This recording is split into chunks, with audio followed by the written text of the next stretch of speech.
Police প্রাথমিকভাবে ধারণা করছে যে এই বাসাটিতে নারী 7 থেকে 8 দিন আগে তিনি মৃত্যুবরণ করেছেন। যিনি নার্স গিয়েছিলেন এখানে তিনি বলেছিলেন যে 1-2 বছর এই ঘরটি মনে হয় পরিষ্কার করা হয়নি।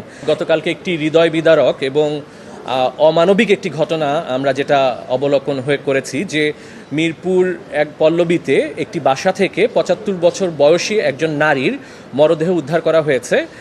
এই নারী তিনি একজন মা, তিনি 3-4 সন্তানের জননী। তার মরদেহটি পচা অবস্থায় এবং পোকামাকড় লাশটিতে পোকামাকড় সহ পাওয়া গিয়েছিল এবং পুলিশ প্রাথমিকভাবে ধারণা করছে যে এই বাসাটিতে নারী 7 থেকে 8 দিন আগে তিনি মৃত্যুবরণ করেছেন এবং যেটি আমি বললাম যে তার 4 সন্তান রয়েছে, 4 সন্তানই সমাজে প্রতিষ্ঠিত আমরা যেটি দেখেছি। এর মধ্যে একজন হচ্ছেন উনি সরকারের উচ্চপদস্থ কর্মকর্তা হিসেবে রয়েছেন, একজন বাংলাদেশ প্রকৌশল বিশ্ববিদ্যালয়ের অধ্যাপক হিসেবে রয়েছেন, একজন প্রবাসী রয়েছেন এবং তিনি যে ফ্ল্যাটে থাকতেন সেই ফ্ল্যাটের পাশের রুমেই থাকতেন ওনার স্কুল শিক্ষিকা নিজের কন্যা। এই পরিস্থিতিতে এই অমানবিক ঘটনায় আমরা এবং এই প্রেক্ষাপটে আমরা একটি রিট পিটিশন দায়ের করেছি। এই রিট পিটিশনটিতে আমরা আদালতের কাছে, মহামান্য হাইকোর্টের কাছে যে প্রেয়ারগুলো করেছি, 4টি প্রেয়ার করেছি মূলত।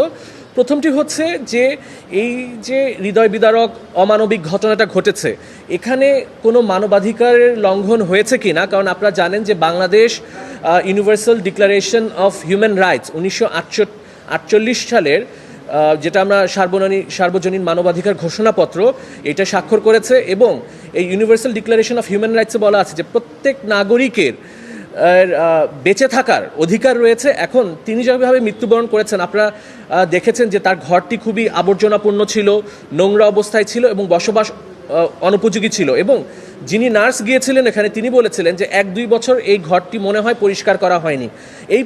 এই অমানবিক পরিস্থিতিতে মানবাধিকারের কোনো চরম লঙ্ঘন হয়েছে কিনা এটি নির্ণয় করার জন্য আমরা তদন্ত চেয়েছি। জাতীয় মানবাধিকার কমিশন আপনারা জানেন রয়েছে আমাদের বাংলাদেশে, জাতীয় মানবাধিকার কমিশন এই বিষয়টিকে তদন্ত করে তারা নির্ণয় করবে যে এখানে এই বৃদ্ধা নূরজাহান বেগম ওনার মৃত্যুতে কোনো মানবাধিকারের লঙ্ঘন হয়েছে কিনা।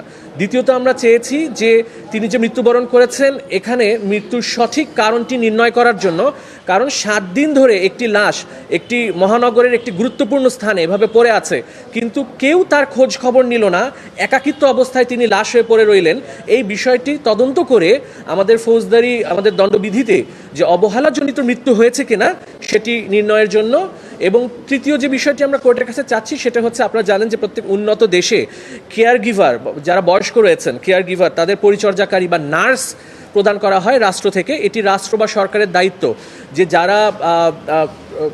যারা বয়স্ক এবং ইনফার্ম পার্সন রয়েছে, মানে নিজেদের শারীরিক অবস্থা তারা নিজেরা দেখাশোনা করতে পারে না, তাদেরকে পরিচর্যাকারী বা নার্স প্রদানের জন্য আমাদের যে সমাজ কল্যাণ অধিদপ্তর আছেন তারা কেন এই আমাদের দেশে যারা 65 বছর ঊর্ধ্বে রয়েছেন বয়স্ক এবং যারা নিজেদের দেখাশোনা করতে পারেন না তাদেরকে কেন পরিচর্যাকারী বা নার্স প্রদান করা হবে না, এই মর্মে আমরা নির্দেশনা চেয়েছি।